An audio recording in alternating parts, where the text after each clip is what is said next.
Magandang hapon, yun po araw ng Martes, October 10, 2023. Update po muli sa lagay ng panahon.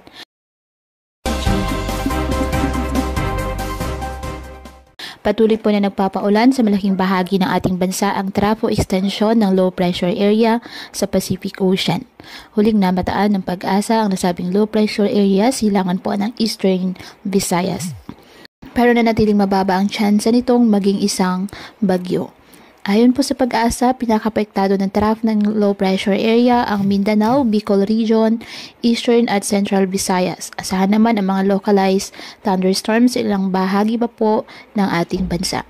Ngayong araw, asahan ang pag-ulan sa halos buong Visayas at Mindanao. Uulan din po ilang bahagi ng Southern Luzon at magpapatuloy po yan ang mga pag-ulan na yan sa ilang bahagi ng Northern at Central Luzon pagsapit po ngayong hapon.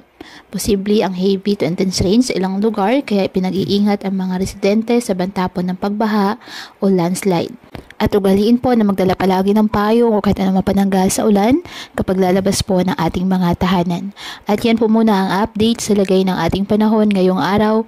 Muli patuloy po tayo na mag-ingat at palaging tandaan, God loves you. Stay safe and God bless po.